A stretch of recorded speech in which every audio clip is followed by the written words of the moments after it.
I am as inspired by great photographers as I am athletes, as inspired by Christina Mittermeier and Art Wolf as I am by Michael Jordan and Kobe Bryant. The best photographers have their own unique style, and it was built by studying, copying, and mirroring other great photographers. While going over old photos, I noticed that the best wildlife photographers are able to capture the aesthetics of nature in unique ways. They seamlessly blend landscape and subject photography without overstimulating the viewers. And despite having clear subjects, it doesn't take away from the landscape. It might seem counterintuitive for a brand like Patagonia to put out work that doesn't hyper-focus on their clothing, but hey, they're one of the largest outdoor brands in the world, so they get a pass. Let's get out there and copy some of the greats. Alright, so today is January 24th. We're in Titipak River. Looking for Bigfoot. We're gonna catch him on this camera. Exactly.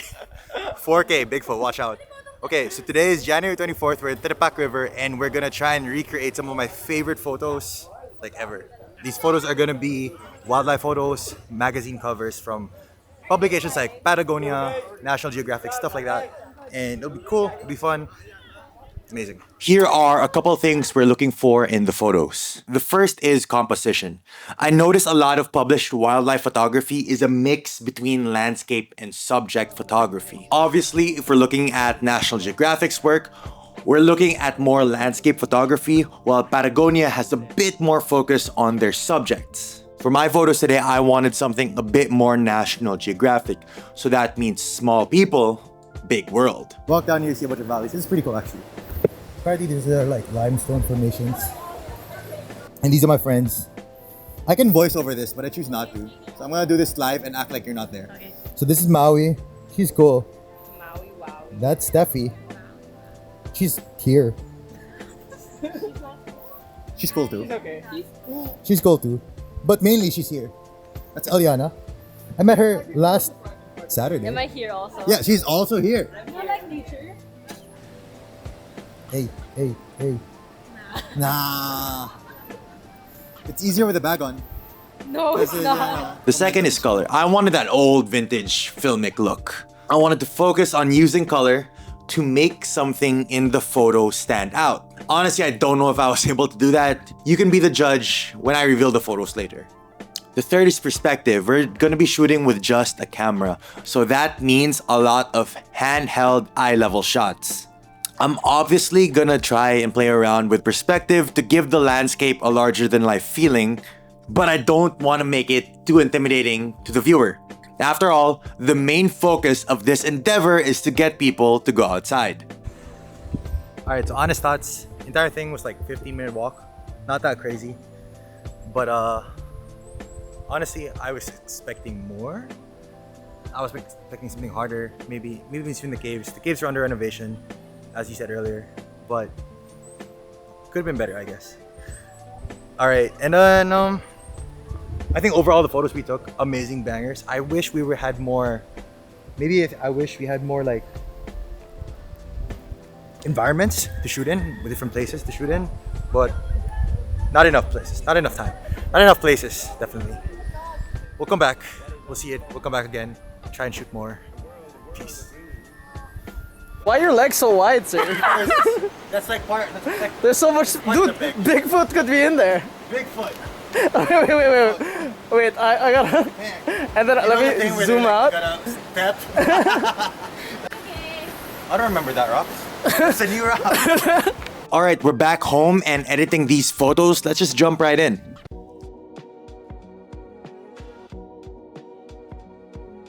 Alright, so I'm gonna start editing my videos now. I actually already made the LUT for this, and I just basically have to put it on, right? So this is my Portra 400 emulation, one of my favorite photos from that set. I'm gonna start, I usually either use one of these two, so I literally just named one of these LUTs the best preset because it is. If I just pull it down a little bit, it's pretty much close to what I want already. But I can also work with this Portra 400 emulation that I made. It's just that when I look at these photos, I want something with less contrast and maybe a little more exposure, right? I think the things that really made this edit pop is the color. I made it a little warmer, as you can see here, and a little more vibrant. Another thing that I want to point out is I turned up the saturation on the reds as well as the oranges. I turned down the greens and the blues because that's kind of like the film look. I turned up the luminance on the purples and again turned down the saturation on magenta. And to make it really special, I turned down the clarity, added and the dehazed it, like turned down the dehazing. So I guess that adds haze to the video. I guess that adds haze to the photo. And I also gave it some vignetting because that's important for a good film photo, because film photos don't have the best quality. And of course you're gonna have to add some grain as well. These are the settings I use. You just kind of play around with them as needed. So yeah, these are the photos that I came up with. There's another photo that used the Portra 400 emulation that I made. As you can see, I didn't have to touch the exposure at all, and I just kept the settings pretty much the same. Gave it an S curve as well for contrast. Turned up the warmth. And again, same thing with the colors, right? I desaturated the greens and the blues as well as magenta, but turned up the saturation on the reds, oranges, and a little bit on the yellows as well, and made it a little greener. Because if you just look at a bunch of film photos using the Portra 400 film stock, that's just kind of the color that they have. And I wanted to emulate that. Again, same thing here. You just tone down the texture, the clarity. You just turn down the texture and the clarity because these old photos don't have a lot of... They're not sharp. I don't know how else to tell it. I don't know how else to tell you. They're not sharp. And add some vignetting as well so that your subject stands out in the photo. So yeah, that's how I edited my photos. Here are the final photos. Here are the final photos. I think the biggest problem for me was focusing on a subject while trying to shoot landscape photos. Looking at my photos, like most of them, nothing stood out. And obviously for this project, I wanted to meld together landscape and subject photography. Moving forward, and something to think about for the next time, or if you want to try this at home, I think if you're able to find subtle ways to make the subject catch your eye better or jump more out of the frame, that would make the photo 10 times better. Maybe it's bright red socks or a yellow jacket. I don't know. I don't know. I just needed to find something to make the photo stand out more instead of just being another nature photograph.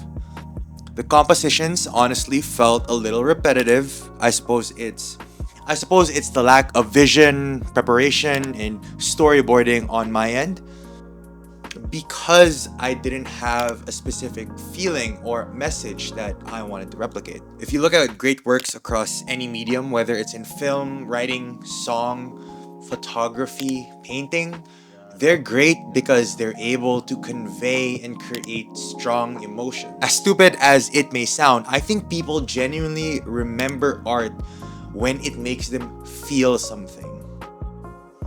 But overall though, I'm pretty happy with how they turned out. The colors turned out great, and I got a lot of different types of shots thanks to the different rock faces and elevations. And honestly, it was cool to try out a new style of photography. Like every photographer soon realizes, so much about photography is just being there. You have to put yourself in a situation to make a great shot. If you want to see more of my work, you can check me out on Instagram and hit that subscribe button as well. That's really all I had to say today. Love you. Bye.